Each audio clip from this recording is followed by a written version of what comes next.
안녕하세요 여러분. 플럭토스 채널에 오신 것을 환영합니다.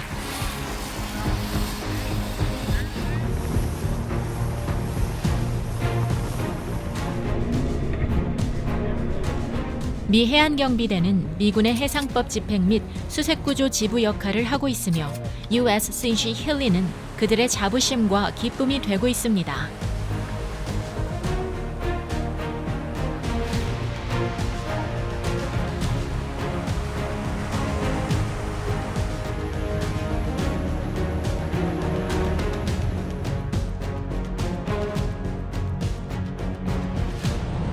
길이 420피트, 무게 16,000톤인 이 쇄빙선은 전체 해안경비대 함대 중 최첨단의 선박으로 꼽힙니다.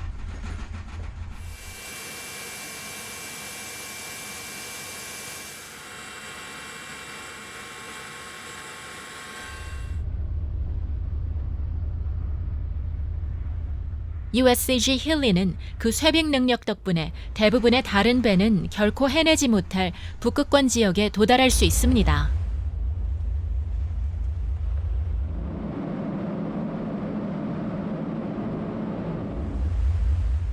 실제로 2015년에 이 선박은 공식적으로 북극에 도달한 최초의 미국 수상 선박이 되었습니다.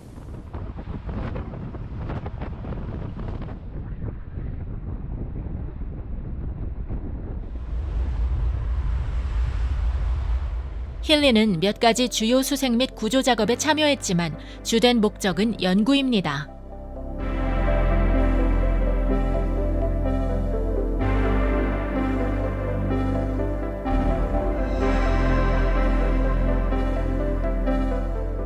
사실 이 선박은 4,000평방피트 이상의 실험실 공간과 과학자들이 변화하는 세계와 북극 기후를 더 잘 이해할 수 있도록 설계된 과학 장비를 갖추고 있습니다.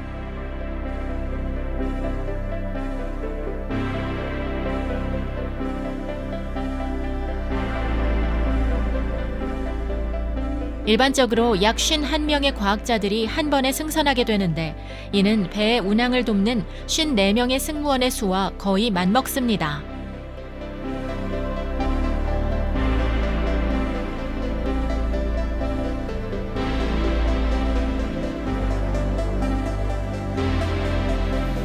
설계 단계에서 에번데일 인더스트리는 핀란드의 기술을 활용하여 새로운 형태의 힐리용 추진 라인 엔지니어링을 개발했습니다.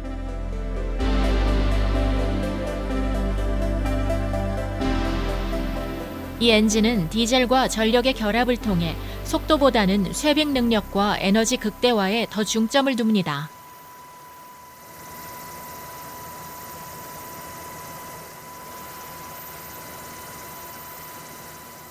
여기서 여러분은 선박에 인도하기 위해 교체용 추진 엔진을 저장 시설로부터 옮기는 모습을 볼 수 있습니다. 캘리포니아 발레이호의 한 드라이독에서 교체가 이루어졌습니다. 설치가 용이하도록 힐리의 두 선체를 모두 제거해야 했습니다.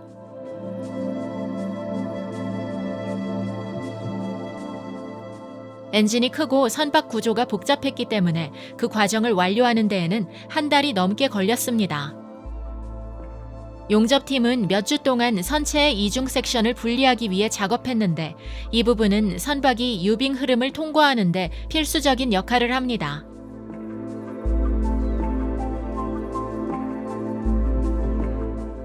이 공정에는 또한 특수 중량 리프팅 크레인도 필요했는데 이 크레인은 무게가 각각 수십 톤이 나가는 그 섹션들을 쉽게 옮길 수 있었습니다. 손상된 엔진을 제거한 후 교체 엔진을 장착했고 선체 섹션을 교체했습니다. 최종 결과는 교체 전과 마찬가지로 튼튼한 거의 완벽한 수리입니다.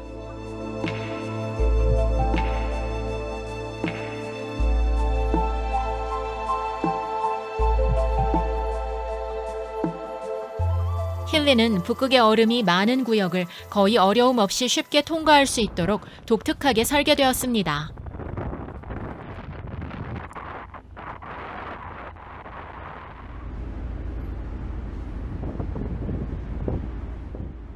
시속 3.5마일의 속도를 유지하면서 항해하는 힐리는 4.5피트 두께의 유빙 흐름을 계속해서 통과할 수 있습니다.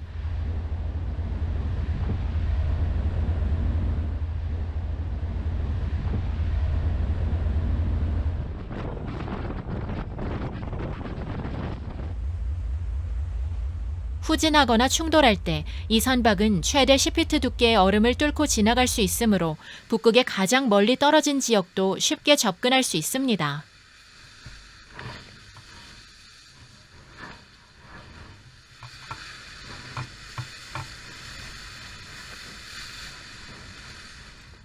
이 배는 화씨 -50도의 낮은 온도에서도 운행하도록 설계되었는데 이는 배에 탑승한 약 130여 명의 안전에 매우 중요합니다.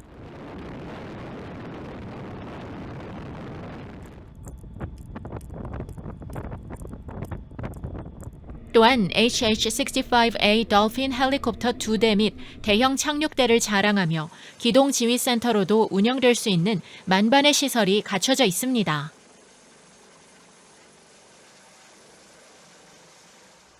이 선박에는 또한 각각 14톤과 4.5톤을 수용할 수 있는 2개의 굴절식 크레인이 있습니다.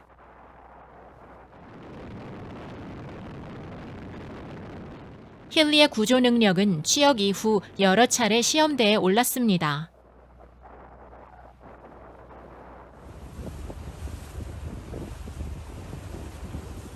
(2014년) 밴쿠버에서 노스웨스트 패스를 통해 캐나다 동부로 항해하던 한 배가 얼음에 갇혔습니다.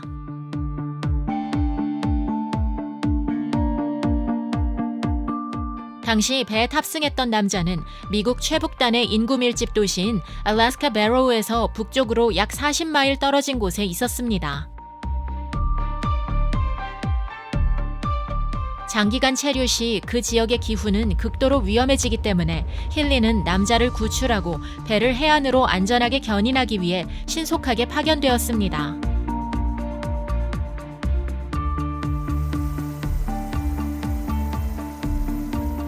(2년) 전 힐리는 알래스카의 놈으로 가는 긴급 연료를 실은 유조선을 특별히 위험한 상황을 극복하고 호위했습니다.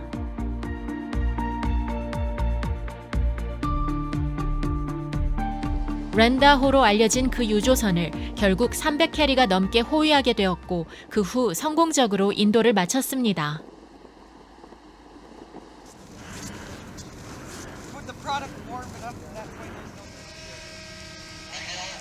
이러한 작전과 일련의 과학 연구 임무 수행으로 인해 힐리와 승무원들은 미국 해안경비대로부터 수많은 찬사를 받았습니다.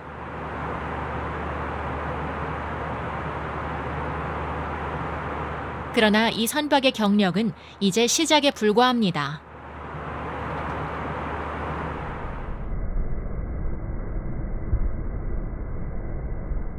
얼음과 혹한의 추위가 위협이 되지 않는 상황에서도 망망대해에서 대형 선박을 운항하는 것이 얼마나 위험할 수 있는지 이해하는 것이 중요합니다.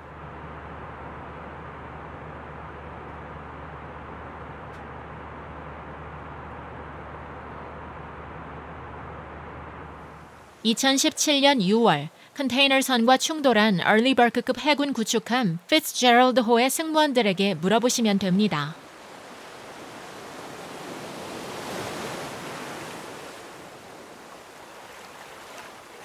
그 사건은 상당한 피해를 줬고 피츠제럴드는 빠르게 드라이독으로 옮겨졌습니다.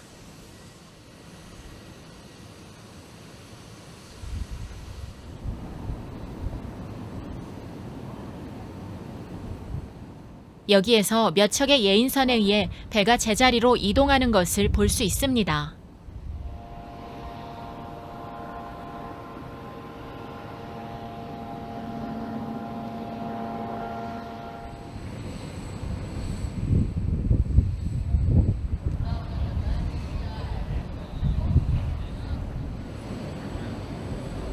지지대 위에 자리를 잡고 나면 물은 드라이독 운하 밖으로 배출되어 수리팀이 피츠제럴드의 선체를 훨씬 더 잘 볼 수 있습니다.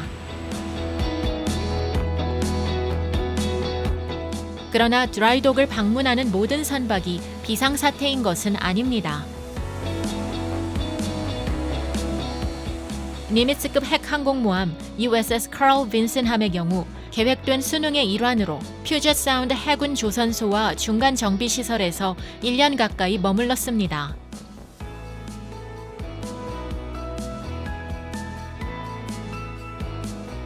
여러분은 여기서 배가 들어있는 운하로 바닷물이 어떻게 퍼지는지 볼 수 있습니다. 물이 배 밑과 주변을 계속 채우면서 배가 다시 한번 자유롭게 떠다닐 때까지 지지대에서 천천히 들어 올립니다.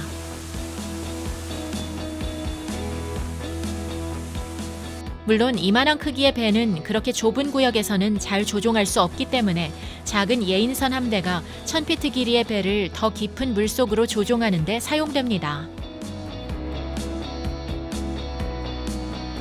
축구장 3개 크기에 육박하는 선박에 동력을 공급하는 것은 엄청난 임무입니다.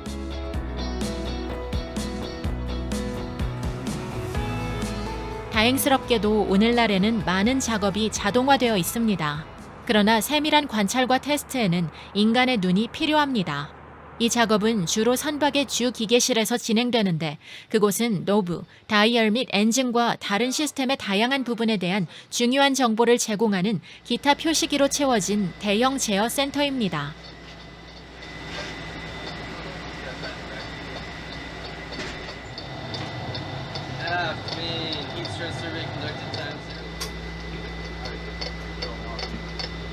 여기에서 팀은 선박의 거의 모든 중요한 프로세스를 모니터링할 수 있습니다.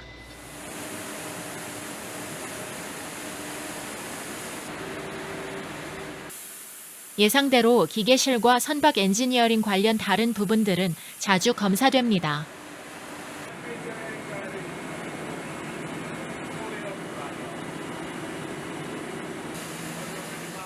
만약 배의 시스템 중 하나에 문제가 생긴다면 이것이 가장 먼저 시급하게 해결해야 할 과제가 될 것입니다.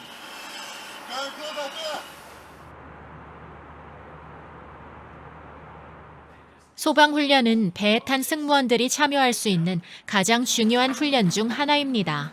해상에서는 작은 화재조차도 선박을 완전히 파괴할 수 있기 때문에 모든 승무원들은 잠재적인 문제에 신속하고 완벽하게 대처할 준비를 하는 것이 중요합니다.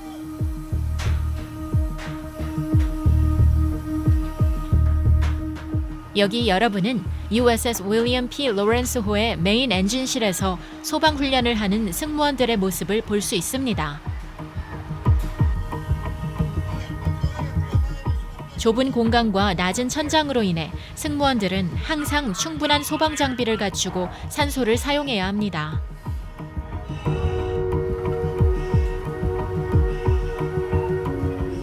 실제 화재가 발생하면 연기와 화염이 이 비좁은 공간을 통해 빠르게 번지기 때문에 1초 1초가 중요합니다.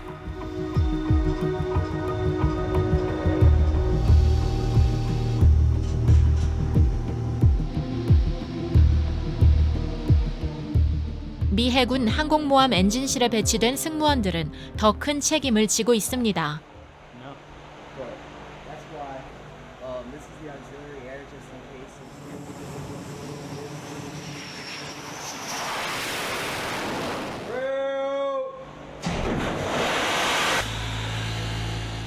항모의 가장 귀중한 자산인 항공기를 안전하게 착륙시키기 위해 비행갑한 승무원들과 협력하는 것이 그들의 일의 일부입니다.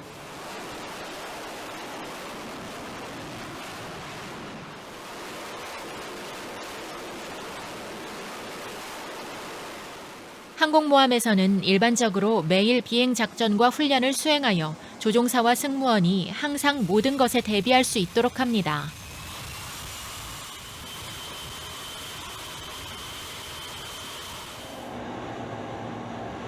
하지만 엔진실에서 타워, 비행갑판에 이르기까지 이러한 작전을 수행하려면 수백 명의 사람이 함께 작업해야 합니다.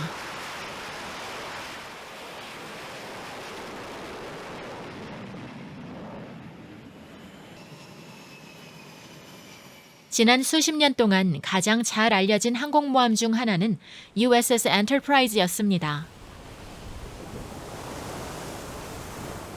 이 이름을 가진 가장 최근의 함정은 1958년 취역한 이래 임무를 다하고 2017년에 퇴역했습니다.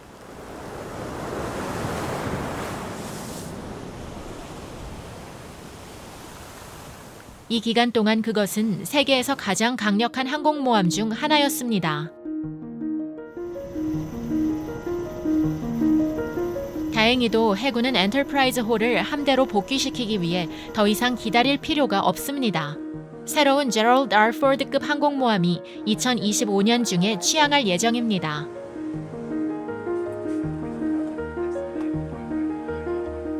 얼어붙은 북극에 있든 태평양에 있든 미군은 항상 정찰을 하고 있습니다.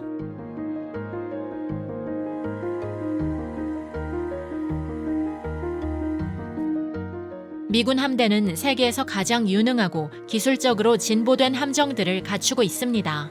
이 선박들이 평화를 지키든 과학적 연구를 수행하든 그들은 정말로 놀라운 엔지니어링의 산물입니다.